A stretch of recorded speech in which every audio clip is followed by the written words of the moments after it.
Hi, it's Jasmine, and today I'm going to be showing you how to make strawberry cobbler. The ingredients you will need are as follows: fresh strawberries, all-purpose flour, sugar, baking powder, milk, more sugar, and butter, as well as Pam spray. Start by preheating the oven to 375.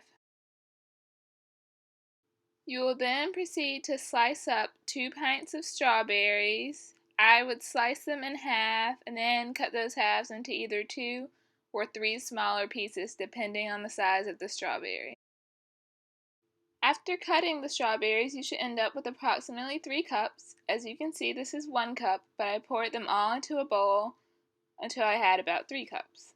And then I will be showing you the bowl as soon as I scrape out the inside of the measuring cup. There we go, 3 cups of chopped strawberries. Now we'll be adding sugar to these chopped strawberries, and as you can see, this is 1/4 of a cup. I will be adding 3 of these to my bowl of strawberries. You just pour the sugar in, you spread it around fairly evenly. Then I'll do that again, of course, until I get 3/4 of a cup.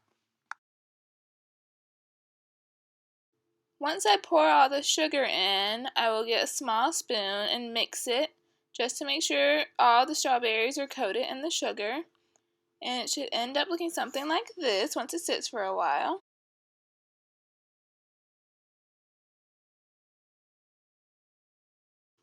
Next, we will move on to our dry ingredients. This is all-purpose flour.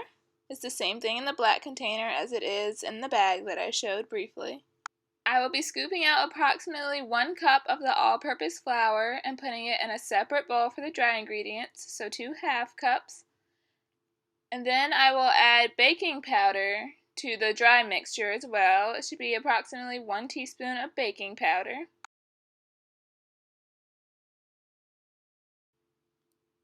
Next, I will also be adding salt to the dry ingredients, and I will use about half a teaspoon of salt.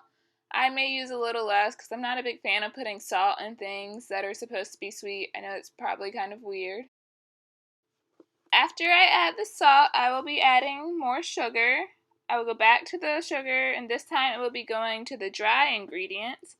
And I will be putting approximately half a cup of sugar in with the dry bowl this time, not the strawberries.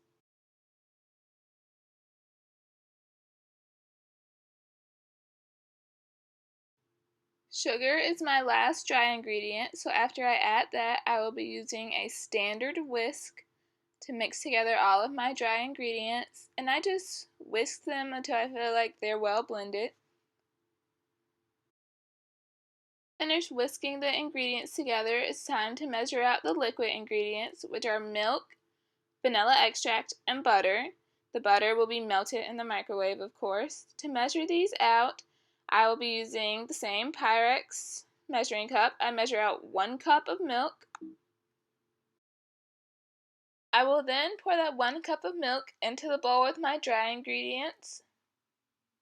After I pour it in, I will whisk it until I feel like everything is well blended before adding the next liquid ingredient. The next liquid ingredient I add in is 1 teaspoon of vanilla extract. And after I add that, once again, I whisk it until I feel like it is well blended.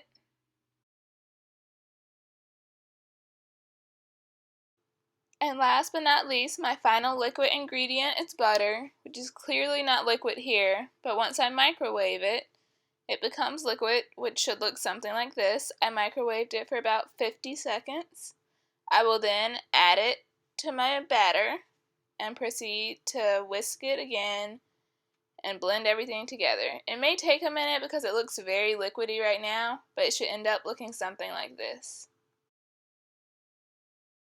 After I finish mixing the batter, I will be putting my things in a Pyrex 13 by 9 inch dish. This is what the strawberries should be looking like, very liquidy.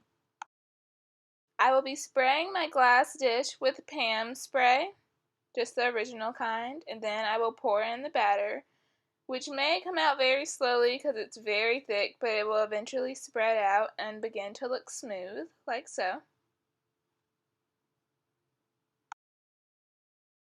Here's a closer look at the strawberries so you can see just how liquidy they have become since sitting in the sugar.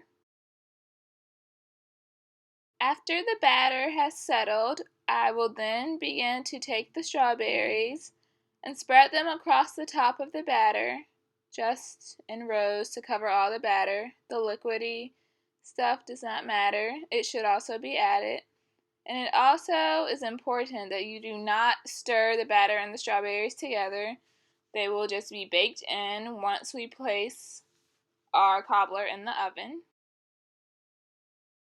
Once I finish spreading the strawberries, it looks like this. And after it looks like this and the oven is preheated, I will place it inside the oven. After I place it inside the oven, I set my alarm clock for approximately 37 minutes, somewhere between 35 and 40, and I proceed to let it bake.